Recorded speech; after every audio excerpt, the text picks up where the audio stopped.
ناصر باغ مال road Lahore سے 123 درخت منتقل کر کے پارک کو ختم کر کے علاقے کی سہولت کے لیے پارکنگ ایریا بنایا جا رہا ہے۔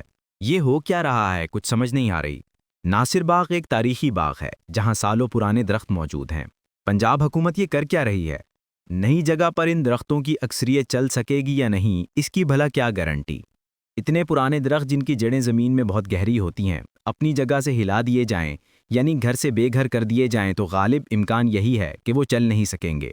اس کا سیدھا مطلب یہی ہے کہ پوری پلاننگ کے ساتھ سوچ سمجھ کر ان برسوں پرانے درختوں کو قتل کیا جا رہا ہے۔ کون نہیں جانتا کہ درخت زندگی ہوتے ہیں، تو اس کا مطلب زندگی ختم کی جا رہی ہے۔ اور پھر اتنے پرانے درخت، ان کی تو اہمیت دو چند ہو جاتی ہے۔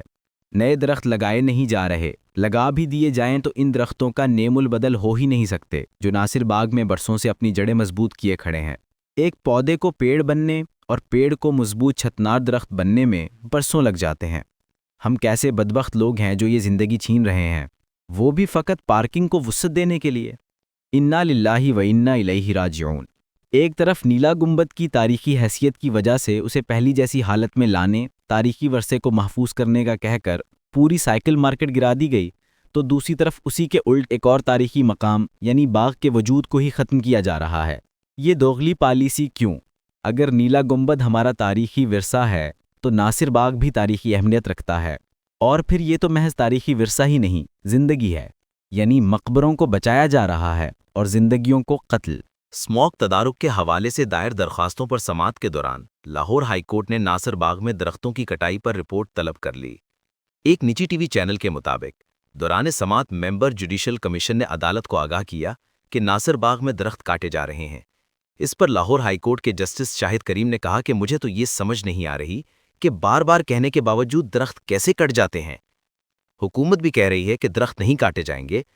ایک فیس بک پیج ایک قافلہ تنہا مسافروں پر کسی شجر دوست نے درختوں کے اس قتل پر کیا ہی خوب درد دل کا اظہار کیا ہے۔ جب سے یہ خبر سنی ہے کہ ناصر باغ کے سینکڑوں درخت رات کی تاریکی میں دھڑا دھڑ کاٹے جا رہے ہیں، دل ڈوب گیا ہے، کلیجہ منہ کو آ گیا ہے، ایک پل چین نہیں آ رہا۔ شنید ہے کہ لاہور کے دل میں واقع یہ پاکستان کے قدیم ترین باغوں میں سے ایک باغ پارکنگ پلازا بنانے کی زد میں آ رہا ہے۔ کیا زمانہ آ گیا ہے یار، لوہے کا کباڑ کھڑا کرنے کے لیے زندگیاں کاٹی جانے لگی ہیں۔ یہ ناصر باغ جو نہ جانے کتنی ہزاروں لاکھوں رومانوی داستانوں کی جنم بھومی رہا، جہاں برطانوی دور میں موسیقی کے بینڈز موسیقی کے آلات بجایا کرتے تھے، جو کبھی بینڈ سٹینڈ باغ، کبھی انارکلی بازار، کبھی کمپنی باغ، کبھی سولجر باغ اور کبھی گول باغ کہلایا، آج اپنی آخری سانسیں لینے لگا ہے۔ یہ وہ تاریخی باغ ہے جہاں ہر بڑے سیاسی رہنما نے جلسہ کر رکھا ہے۔ یہ وہ باغ ہے جو لاکھوں زندگیوں کا مسکن ہے۔ یہاں طرح طرح کے پودے، جڑی بوٹیاں، تازہ پانی میں بسنے والے چھوٹے جاندار، چرند پرند اور نہ جانے کتنے انسان اور پریمی دل کھول کر سانس لیتے تھے، اب سیمنٹ اور لوہے کا دوزخ بننے جا رہا ہے۔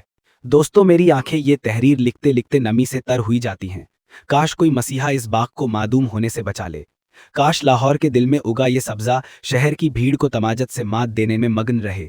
اس باغ کے آنگن میں اگے پیڑ، گورنمنٹ کالج کی گوتھک لیڈی، نیو ہاسٹل کے ڈاکٹر سلام کے کمرے کی بالکنی، پنجاب یونیورسٹی کے old campus, national college of arts کے مجسمہ ڈیوڈ، جناح ہال کے بلند و بانگ جھنڈوں، جنرل پوسٹ ماسٹر آفس کی راہداریوں، استنبول چوک میں لگی زمزمہ توپ اور انارکلی کی اور بڑھتی ٹھنڈی سڑک کو جلا بخشتے تھے۔ ہائے، ظالموں نے ذرا نہ خیال کیا کہ اس ایک گول باغ کے مظلوم پیڑوں کو کاٹنے سے کتنے معصوم پرندوں کے گھر اجڑ جائیں گے، ان پہ قیامت کا سما ہوگا۔ آنے والے وقتوں میں کتنے ہی طلبہ اس باغ کی چھاؤں کا لمس پانے سے محروم رہ جائیں گے۔ ہائے، کاش مجھے انتظامیہ کے اس کالے فعل کا علم ہوتا تو میں جب آخری بار لاہور گیا تھا تو ناصر باغ کے اس سب سے عمر رسیدہ برگد کے درخت کی چھاؤں سینکتا۔ وہ مصنوعی جھیل جو کئی بطخوں، چند مچھلیوں اور مینڈکوں کا مسکن تھی، اس کے پانی میں اپنا عکس تراشتا۔ وہ بینچ جس پہ بیٹھ کر کئی پہر یونیورسٹی کے دنوں میں اپنی دلربا کے ساتھ بتائے تھے، اس پہ بیٹھ کر گزرے سمے کو یاد کا پرسہ دیتا۔ ہائے، ظالموں نے ذرا نہ خیال کیا کہ یہ ناصر باغ فقط باغ نہیں، زندگی کا استعارہ ہے۔ یہ اکیلا باغ اپنے ارد گرد صدیوں کی طے شدہ ترقی اور اقتصادی سرگرمیوں کے خلاف نیچر کا نمائندہ تھا۔ کاش کوئی اس کی بربادی کو روک لے، خدا کا واسطہ کوئی روک لے۔